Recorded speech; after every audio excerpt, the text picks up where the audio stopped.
인생은 정답이 없는 삶 속에서 끊임없이 자신의 길을 찾아가는 과정인데요. 예수 그리스도 안에서 그 길을 함께 찾아가보는 시간입니다. 세대를 잇는 공감 토크 지금부터 시작하겠습니다. 요즘 청년들은 집에서 부모님과 다투면 오피스텔 시세를 알아보고요. 회사에서 문제가 생기면 구직 사이트에 들어가서 자신의 몸값을 가늠해 본다고 합니다. 그러다 보면 자신의 현실을 깨닫고 또 겸손함을 또 배우게 되기도 하는데요. 우리가 안고 있는 이런 여러 문제들에 대해서 공감도 해보고 현실도 냉정하게 따져보는 시간입니다. 오늘 두 분 함께 해주셨습니다. 아세아연합신학대학교 전병철 교수님, 그리고 어깨동무사역원 대표 윤은성 목사님 나오셨습니다. 목사님, 교수님은 좀 어떠세요? 가족이나 뭐 이렇게 동료들이랑 트러블 생기시면 좀 어떻게 해결하시는 편이세요? 시간이 지나면서 좀 달라지는 것 같아요. 뭐 옛날에는 좀 자신이 있었는지 바로바로 해결하려고 하고 맞닥뜨리기도 하고 그랬는데 요즘은 자꾸 피하고 도망가고 이러는 것 같아요. 그러니까 자존감이 좀 건강할 때는 부딪히려고 했던 것 같은데, 그러니까 근데 또 요즘처럼 너무 또 열등감 같은데 사로잡히면 숨고 도망가려고만 하는 것도 양쪽 다 건강하지는 않은 것 같아요. 좀 지난 시간보다 좀 이렇게 많이 침체돼 보이시는데 뭐 무슨 일 있으셨어요? 요즘 아무튼 여러 가지 지금 저도 뭐 동료들과 문제가 있는 건 아니지만 어떤 주변 환경과 뭐 이게 사회와 그래서 좀 약간 다운이 되네요. 요즘. 시작부터 이러시면 곤란합니다. 내 얘기인 것 같아갖고 뭐 몸값을 알아볼 수도 없고 젊었을 때는 이제 자기 회사에서 문제가 있으면 아까 얘기해 주신 것처럼 몸값도 좀 따져보겠는데 폐지 주소해야 되는 나이. 폐지 주소해야 어디 되는 받아주는 데가 있어야 몸값을 따지는 거지. 뭐. 요즘 정말 눈치 보면서 잘 버티고 있습니다. 목사님은요? 저도 비슷한 것 같아요. 이제 좀 젊을 때는 이제 맞부딪히거나 이렇게 그냥 확 부딪혀서 그냥 어떻게든 결론을 빨리 내보려고 하는데 나이 들어갈수록 점점 이제 그러기보다는 좀 그냥 기다릴 수 있는 여유도 조금 생기는 것 같고. 우리가 진짜 이런 얘기를 할 줄 몰랐다. 나이가 들어서 이런 나이가 얘기를 들어서 우리가 거의 30년 됐는데 야 진짜 그래서 그게 그런 것 같아요. 그래서 요즘에는 오히려 그런 좀 차분하게 이제는 대화가 좀 되는 그런 것 같고요. 근데 어쨌든 결론은 대화를 통해서 푸는 게 뒤탈 없이 좋은 것 같아요. 회피하는 것보다는. 회피하면 끝끝내 또 다시 돌아오니까 그 문제가. 사실 뭐 이렇게 다양한 고민을 안고 살아가는 게 어쩌면 당연한 일인지도 모르지만 진짜 이렇게 고민하는 순간 그 순간만큼은 너무 힘들잖아요. 오늘도 이런 마음의 짐을 갖고 있는 분들의 고민을 함께 풀어가 나가보는 시간이 됐으면 좋겠습니다. 네. 오늘도 사연 먼저 들어보시고 한번 이야기 나누도록 하겠습니다. 안녕하세요. 저는 대학교 때 친구의 권유로 교회에 나가기 시작했다가 세례도 받고 나름 교회 생활을 열심히 해온 청년입니다. 지금은 사회인이 되어 청년부를 섬기고 있습니다. 신앙생활을 하기 전 제 모습은 세상에 불만이 가득한 채 염세주의자처럼 모든 게 허무해서 견딜 수가 없었습니다. 그래서 매사에 의욕도 없었고요. 하지만 예수 그리스도가 제 구주가 되신다는 사실을 알게 되고 고백하게 된 후부터는 그런 생각들이 모두 없어지고 나를 향한 하나님의 사랑에 감사한 삶을 살게 됐습니다. 마치 제 삶에 빛이 비추는 것 같은 느낌이었습니다. 세례를 받고 교회 생활을 한 지 언 10년이 다 되어가는 저이지만 항상 마음에 남아있는 고민이 있습니다. 제 삶의 많은 부분이 바뀌었지만 여전히 달라지지 않는 부분이 있기 때문입니다. 그건 바로 외로움 같은 감정들입니다. 아, 참 외롭다. 그런 마음이 들 때는 또 다시 예전의 제 모습으로 돌아갈 것 같은 두려움도 있습니다. 말씀을 읽고 기도를 해도 이런 마음은 잦아들었다가 다시 살아나기를 반복합니다. 다른 사람들은 어떻게 살아가는지, 이런 마음은 저에게만 있는 건지 궁금합니다. 정서적 교류를 위한 마음을 나눌 수 있는 사람이 없어서일까요? 이런 친구가 있다면 나아질까요? 예수님 한 분만으로 만족하다는 고백을 하면서도 왜 이런 감정은 주기적으로 나타나는 걸까요? 이런 마음이 들 때마다 마음이 참 힘듭니다. 저만 이런 건가요?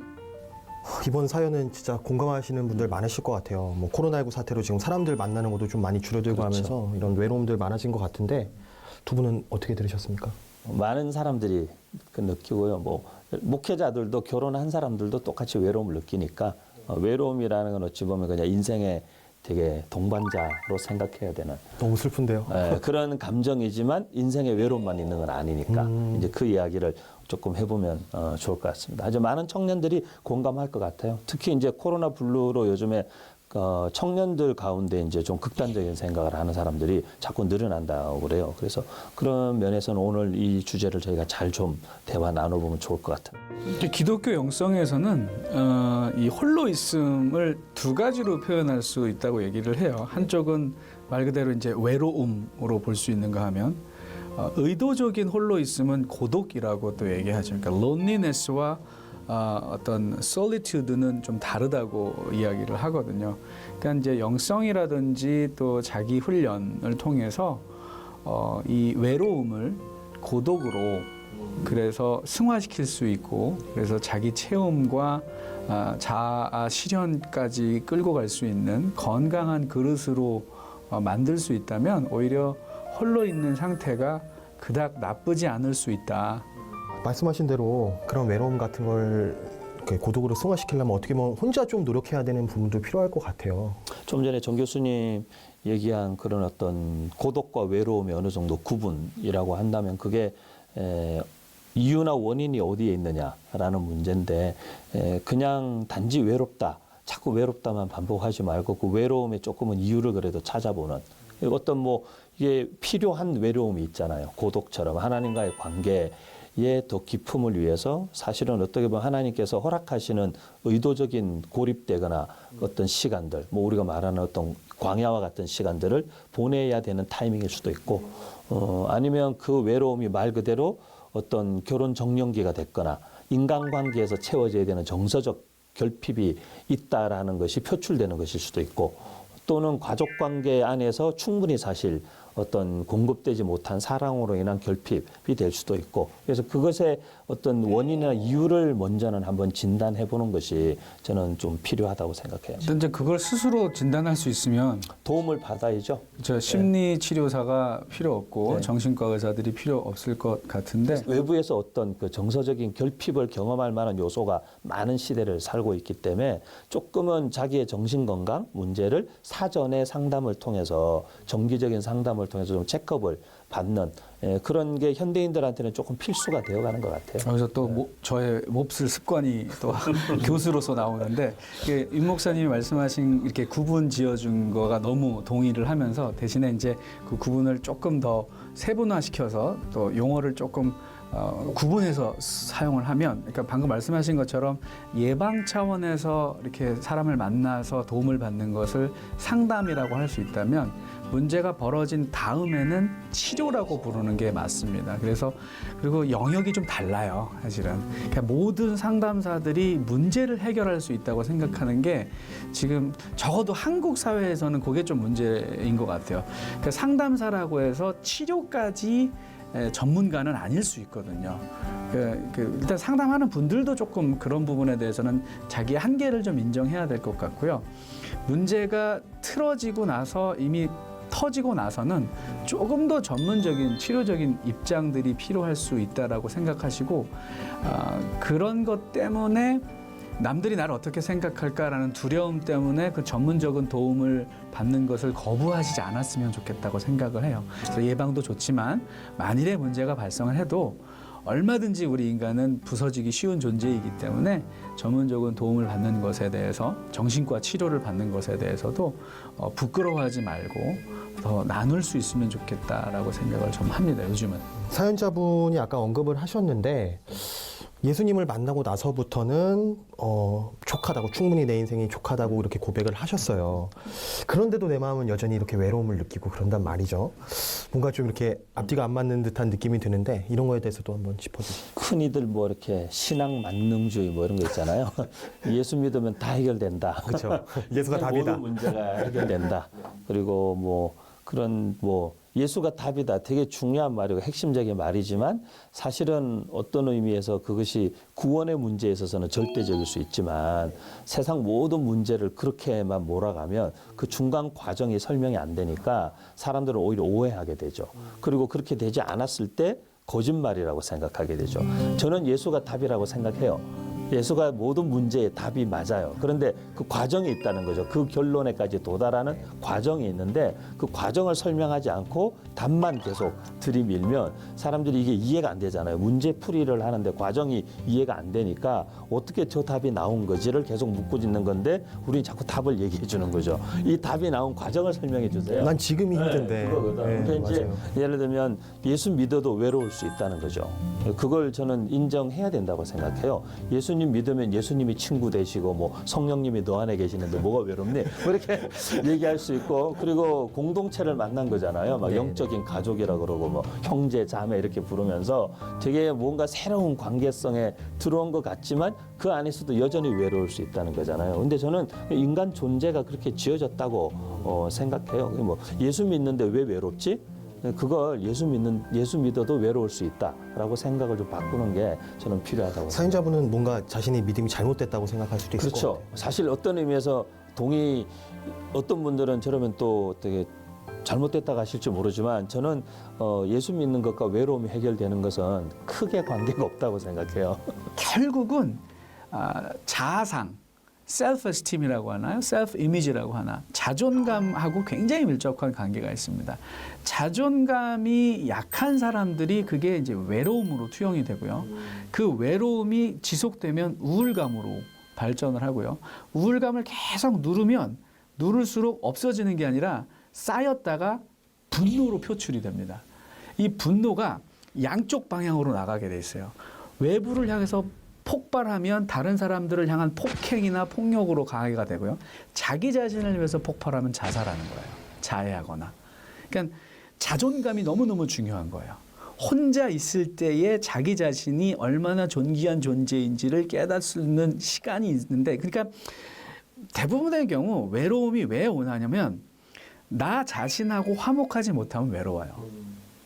근데 이 기독교가 모든 종교가 다 자기 성찰을 통해서 또 자기 부인까지 가지만 자기 성찰적인 부분에 대해서 많이 현대 기독교가 그 부분을 많이 잃어버린 것 같아요. 셀프 리플렉션이라고 하죠.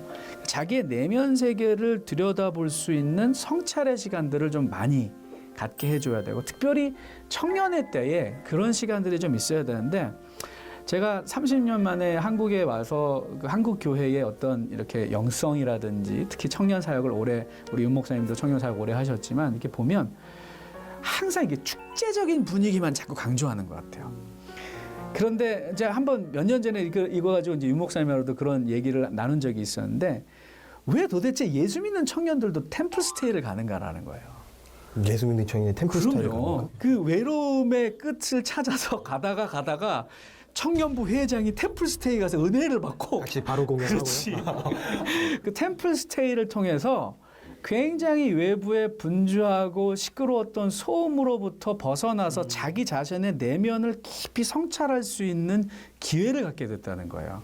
그래서 자기 자신과 자기가 화목하지 않았다는 사실을 깨닫게 되었고 그 수행을 통해서 자기 자신과 화해했다라는 거죠. 자기 수행이 좀 기독교적인 표현이 없어요. 그러니까 그래서 제가 이제 콰이어트 타임을 해주시죠. 여기서 콰이어트 얘기하는 게 타임. 이제 묵상과 성찰을 통해서 성령께서 내 안에 들려주시는 음성의 귀를 기울이다 보면 그런 과정 가운데에서 예수님께서 나에 있는 모습 그대로 받아주시는 분이라는 것을 깨닫게 되면 더 이상 외로울 수가 없죠. 그런 면에서는. 근데 거기까지 가는 게 쉽지 않다는 거죠. 청년들이 이런 현실적인 문제를 많이 겪고 있다는 게 조금 지금 문제인 건데 그렇다면 교회는 지금까지 어떠한 답을 좀 줘왔을까요? 답을 줬으면 그런 문제가 생겼겠어요? 그렇죠. 이런 상담 사연도 없겠죠. 템플 스테이를 안 해서 그래요. 철치 스테이를 안 해서 그렇죠. 아니 교회도 사실 템플이라고 부르지 않나? 템플이라고 부르지. 너희 몸이 성전인 것을 템플인 것을 알지 못해. 이제 몇 년 전에 이제 기독교 어떤 큰 연합 단체에서 어떤 모임을 가지는데 좀 와달라고 그래서 간 적이 있어요. 간 적이 있는데 그 얘기다. 그 얘기 맞아. 크리스마스 축제, 크리스마스 시즌을 앞두고 크리스마스가 다가오는 즈음에 이제 뭔가 해야 한다. 근데 이제 그걸 뭘 해야 되겠다라는 동기부여가 어디서 왔냐면 템플스테이에서 온 거예요. 템플스테이. 불교가 템플스테이를 해가지고 네네네. 우리나라뿐 아니라 전 세계 청년들이 맞아요. 한국에 다 절을 찾아와서 네네. 며칠씩 거기에 머물면서 이렇게 수양을 하고 이렇게 뭐 자기를 찾고 이렇게 찾아가는데 교회가 이제 하는 게 없다. 교회는 청년들이 오히려 떠나고 있다. 그래서 이제 그걸 대책을 세우는 모임에 이제 제가 초대를 받았어요. 그래서 이제 뭐 이렇게 우리 청년 사역 많이 하신 이런 분들과 또 하여간 멤버 구성진이 좀 이렇게 한 8명 모여서 대화를 이제 하는데 제가 이제 그 대화를 가만히 듣다가 제가 마지막에 이건 아닌 것 같습니다. 그리고 제가 그 모임에 두 번째 모임부터 안 갔어요. 템플스테이에 대한 대안으로 그때 당시에 그 교계에 좀 일 좀 하신다는 분들이 내놓은 대안이 크리스마스 축제였어요. 그러니까 맞불을 그래서 놓자는 거지. 막 성가대 다 동원하고 막 찬양팀 다 동원하고 그렇게 해서 축제를 그래서 제가 가만히 듣다가 제가 그렇게 얘기했어요. 조금 방향이 잘못 가는 것 같다. 왜냐하면 템플스테이가 왜 청년들이 템플스테이를 가는가를 생각해 보면 우리가 뭘 해야 되는지는 나오는데 왜 또 축제로 가느냐. 템플스테이가 축제하는 곳이냐. 아니다. 제가 2달 전에 강원도 쪽에 이제 저희 어머니 모시고 가족들하고 잠깐 바람 쐬러 다녀온 적이 있어요. 거기 월정사라는 유명한 절이 있어요. 목사가 절에 갔단 말이지. 또. 굉장히 유명한 절이 있는데 이 절 홍보하는 게 되면 안 되는데 그 월정사 절에 가니까 딱 거기도 템플스테이 이렇게 포스트 같은 게 붙어 있는 거예요. 근데 포스트에 어떤 장면이냐면 그 보통 그 계곡 있잖아요. 물 흐르는 계곡 위에 어떤 아름다우신 자매님 같은 분이 다르게 가부좌를 틀고 눈을 감고 앉아 있는 거예요. 그 사진이 배경이고 제목이 뭐냐면 오롯이 마주보기 이렇게 되는 거예요. 자기 자신 마주 보기지. 그렇지. 그러니까 그걸 제가 이렇게 보면서 왜 우리 수련회에는 이런 주제가 안 나올까? 저는 늘 그런 생각 하거든요. 수련회 주제는 늘 이렇게 되게 막 도전적이고 격앙시키고 이렇게 막 그런 막 부흥, 막 열정, 막 회복, 막 이런 것들인데 좀 이렇게 자기 자신을 마주하기. 하나님 안에서. 예전에 저희가 이제 이런 얘기들을 하거나 타종교나 심지어는 이제 천주교에서 이야기하고 있는 어떤 영성 훈련의 전통을 이야기하면 굉장히 이단시하고 막 그랬거든요. 근데 사실은 이건 우리 기독교 그 사막의 교부 시대부터 굉장히 좋은 전통들이거든요. 자기 자신의 내면을 들여다보고 심지어는 예수님께서도 새벽 오히려 미명의 한적한 곳으로 가셔서 혼자 하나님과 독대하시고 자신의 내면 세계들을 다스리는 그런 그 어떤 묵상의 시간들, 침묵의 시간들을 많이 가지셨거든요. 그래서 종교개혁 우리가 정말 그런 좋은 전통을 지키기 위해서 개혁을 일으킨 거 아닙니까? 그래서 우리 개혁교회가 된 건데 그러는 과정 가운데서 목욕물을 버리면서 아이도 같이 버린 결과가 좀 이런 것 같아요. 그래서 청년들한테 이런 좋은 성경적 영성 훈련의 전통들을 금식도 좋고 뭐 그렇지만 뭐 누구나 다 금식할 수 있는 건 또 아니지 않습니까? 근데 이웃 종교에서 하고 있다고 해서 우리는 그거와 반대로 가자가 아니라 잘하고 있지만 우리도 성경 안에서 찾을 수 있는 전통이 있다면 그것과 좀 모양이 비슷해도 우리는 좀 우리 것을 찾아서 청년들에게 좀 자기 자신을 마주보기 얼마나 참 멋진 표현 아닙니까? 어떤 의미에서 외로움이라는 것은 되게 어떤 이유에서 비롯되었던 간에 외로움이 해소되는 데 있어서는 관계적인 필요가 있거든요. 하나님과의 관계든 그것이 아니면 친구와의 관계든 이성과의 관계든 어떤 그런 관계성의 어떤 필요가 분명히 있는 건데 교회에서 가질 수 있는 우리가 관계성이라는 것이 사실은 청년들은 거의 예배를 통해서 하나님과의 관계 내지는 또 소그룹이라는 것을 통해서 함께 있는 청년들하고의 관계성인데 근데 이제 소그룹 모임 이제 다들 교회에서 해보셨겠지만 저도 청년 목회를 뭐 20년 넘게 해오면서 항상 그 청년들에게서 받는 피드백은 뭐냐면 소그룹에서 나누는 이야기가 항상 겉돌고 피상적이라는 거죠.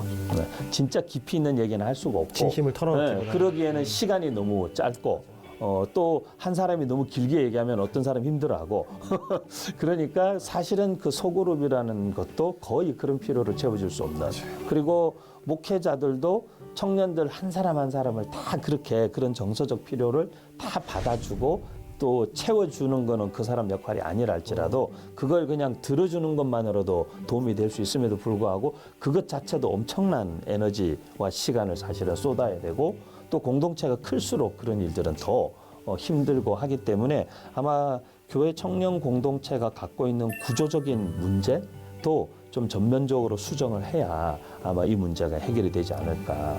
오히려 교회가 이 부분에 눈을 더 뜨면 되는데 너무 우리가 인간성을 무시한 영성을 자꾸 강조하면서 이걸 괴리시키고 분리를 해놓다 보니까 오히려 이 영성을 추구하면서 더 외로워지고 영성을 추구하면서 더 자꾸 이렇게 기형적인 형태로 영성도 형성이 되는 것들이 굉장히 많이 지금 한국 교회 안에 문제가 되고 있다고 보거든요. 목사님 말한 것처럼 인간성을 다 무시한 채로 그냥 영성만 그리스도 예수의 보혈과 뭐 붕붕 떠다니는 얘기만 하고 있거든요.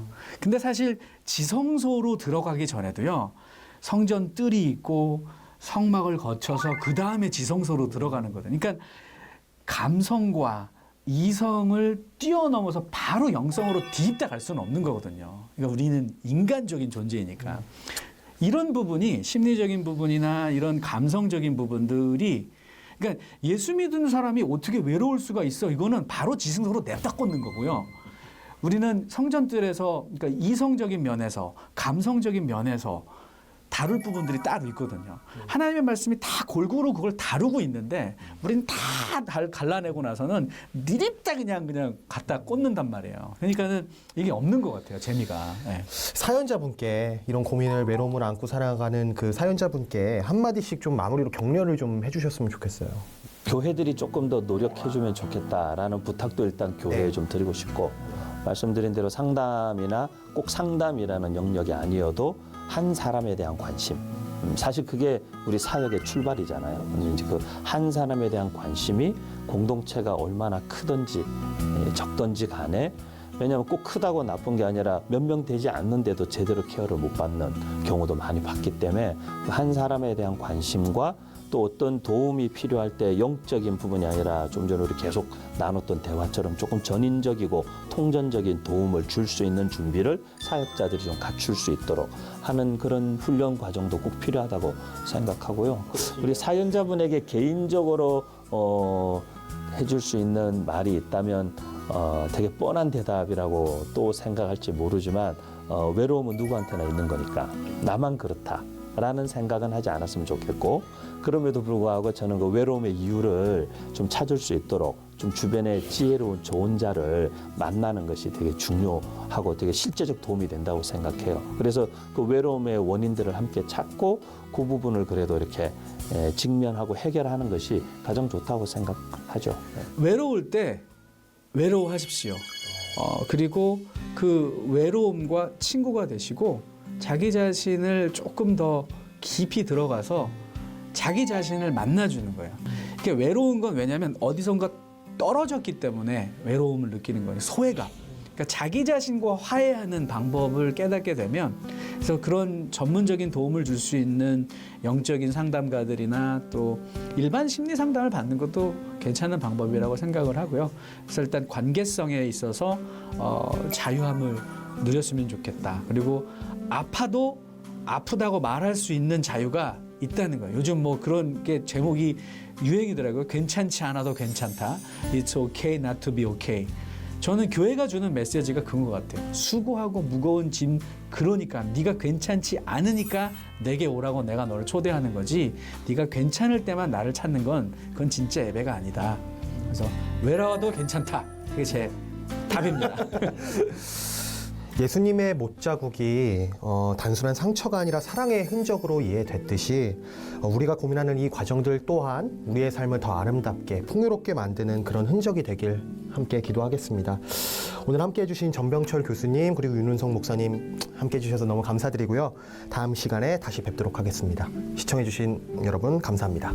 감사합니다.